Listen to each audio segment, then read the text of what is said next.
Hi guys, Anne McKinnell here. Thanks for joining me. We know that the best times to photograph are on the edges of the day. Golden hour, sunrise or sunset, and twilight. But what are you supposed to do with yourself in the middle of the day when the light is harsh and unforgiving? Well, I have a few ideas for you.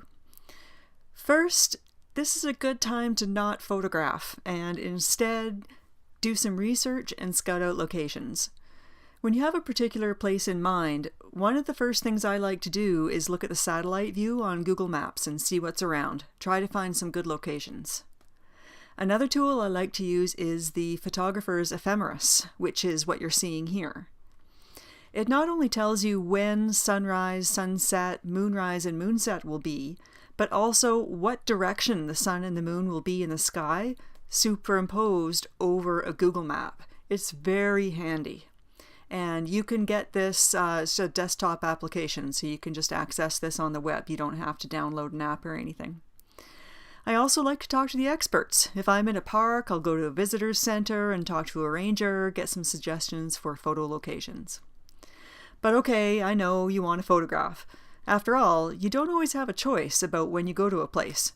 You might not have the option to go during the edges of the day, and you still want photos, right? So what do? One thing you can try is to look for shadows. After all, a photograph is not only made by where the light falls in a scene, where it doesn't fall is just as important. It's like what they say about music, the spaces between the notes are just as important. To capture shadows, you'll usually be using sidelight to emphasize the shape and texture of your subject. When you include a subject's shadow in the frame, the subject and the shadow work together to strengthen each other. This is more difficult than it sounds though, because not any old shadow makes an interesting photograph. This technique works best with strong, simple shapes that are easily recognizable by their outline. Here's an example of shadows that actually uses backlight. Notice the strong pattern the shadows and the main subject make in this image. So if you're going to go out and photograph shadows, look for patterns. But honestly, what I usually do if I want to make images when the light is harsh in the middle of the day is search for subjects that are in the shade. In the shade, you'll find beautiful, even, soft light that's perfect for photography. In the mid-afternoon, when the sun is high in the sky, when you're out in the direct light, the light is very harsh and unforgiving.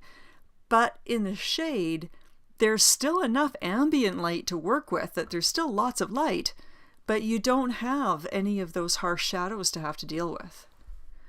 Remember, the first characteristic of light is the direction of light.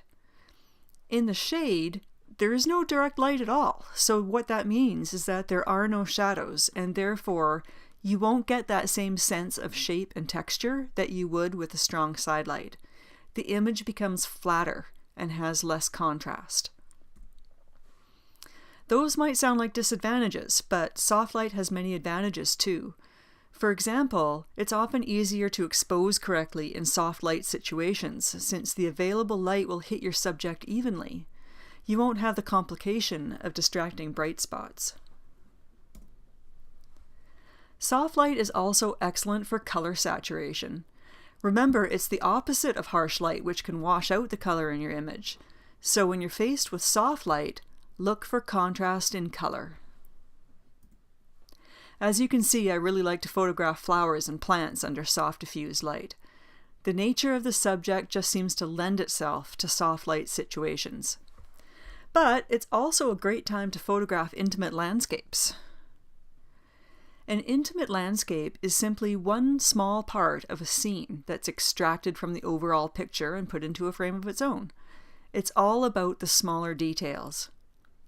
Think of landscape images in three categories: the grand vista, the extreme close-up, and what falls in between is an intimate landscape.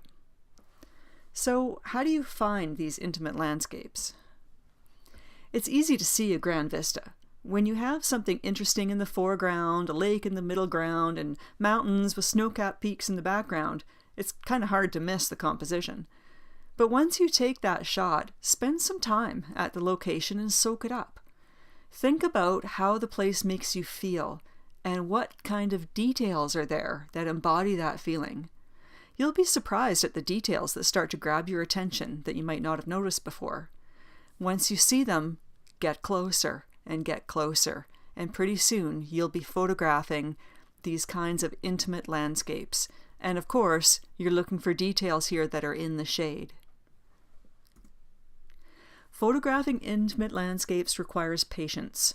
You'll need to give yourself time to appreciate a scene and take in all the details. If you're in a rush, you'll miss it.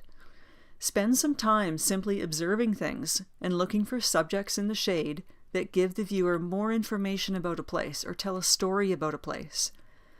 These small scenes contain the kind of details that you might overlook if you're focusing only on creating the grand landscape. Okay, it's time for your assignment. First of all, when you're out photographing in the afternoon under that bright, harsh light, look for shadows. Photograph the subject and its shadow, or just the shadow. And again, look for patterns in the shadows. Second, photograph subjects in the shade. Flowers and plants make great subjects, but you can also make close-up photos of other details in the landscape. Okay, see you next time. Bye for now.